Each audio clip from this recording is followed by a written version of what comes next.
Le coronavirus est arrivé en Europe et, sans surprise, nous sommes tous affamés de données le concernant. Ce que je vous propose de faire, c'est de vous présenter de la façon la plus concise et claire les données que j'ai trouvées concernant ce virus, mais aussi que vous me partagiez dans les commentaires ce que vous avez trouvé. Pour que ça ne tourne pas au ramassis de conneries toutefois, quelques règles. Moi et les gens sérieux qui me suivent, on veut des vraies données. Les vidéos à la con d'infirmières en pleurs ou de petits garçons en train de mourir, ça ne nous intéresse pas. Les opinions ou les spéculations ne sont pas des données. Enfin, tâchez de partager le meilleur de ce que vous avez trouvé. Le nombre de cas dans un village paumé de 50 âmes, tout le monde s'en fiche. Pour tous ceux qui regarderont cette vidéo plusieurs semaines, voire plusieurs jours après sa sortie, gardez à l'esprit que la situation évolue rapidement et que certaines choses que je vais maintenant présenter ne seront plus à jour. Bon, allons-y.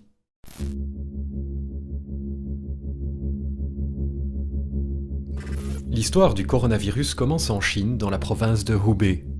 Ne vous en voulez pas si vous ne connaissiez pas la localisation de cette province, moi-même non plus, et honnêtement c'est pas très important.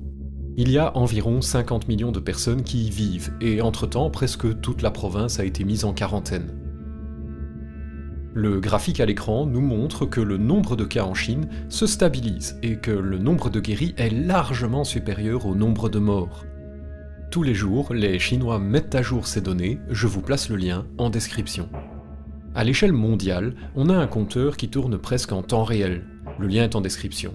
Au moment de tourner cette vidéo, il affiche plus de 80 000 contaminés. Ce que vous verrez beaucoup dans la presse et ailleurs, c'est le rapport du nombre de morts par le nombre de contaminés afin d'évaluer à quel point le virus tue ceux l'ayant attrapé. Je n'aime pas trop ce calcul, car à mesure que le nombre de contaminés va se stabiliser partout comme en Chine, le nombre de morts, lui, continuera d'augmenter pendant quelque temps, faisant exploser le ratio. Moi, je trouve plus pertinent de comparer le nombre de morts à la somme des morts et des guéris uniquement. Tant qu'une personne avec le virus n'est ni morte ni guérie, je ne l'utilise pas pour estimer à quel point le virus tue ceux l'ayant attrapé.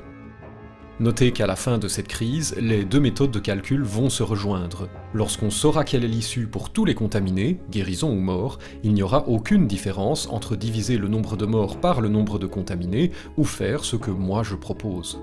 Aujourd'hui, j'estime qu'il y a plus de 5% de chances de mourir du virus une fois qu'on l'a attrapé. Oui, c'est énorme, horrible, affreux. Toutefois, détailler les cas en Chine permet de relativiser. En fait, si on est jeune et en bonne santé, on est quasi certain de s'en tirer. Je mets le lien vers ces données en description.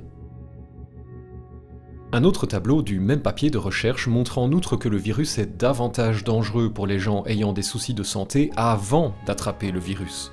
Le pire semble être de souffrir d'une maladie cardiovasculaire. À l'échelle mondiale, si on détaille par pays, voici où nous en sommes au moment de monter cette vidéo.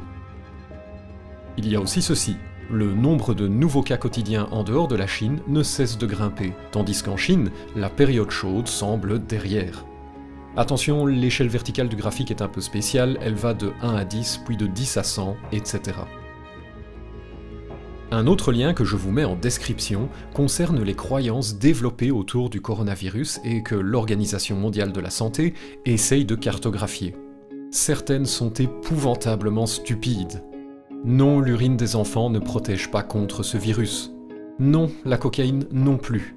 Non, le coronavirus n'a rien à voir avec la bière mexicaine Corona. L'OMS sort aussi des rapports réguliers sur le coronavirus. Personnellement, les lire m'endort, mais pour les intéressés, le lien est en description. Je suis sûr que beaucoup à ce stade se demandent si les données que je viens de présenter sont fiables. Après tout, elles viennent du gouvernement chinois, qui n'est pas un exemple de transparence. Pour moi, cette question n'a aucun intérêt tant qu'il n'y aura pas une alternative aux données chinoises. Retenez cet adage sceptique. Une estimation, même grossière, même fausse de la réalité, vaut mieux que pas d'estimation du tout. Moi, je préfère m'accrocher à une bouée potentiellement percée plutôt que de rester dans l'eau. Mais vous faites comme vous le sentez. Il est évident que si une meilleure bouée débarque dans le futur, du genre une accumulation de données européennes, je sauterai dessus sans hésiter. Mais pour le moment, cette meilleure bouée n'est pas prête.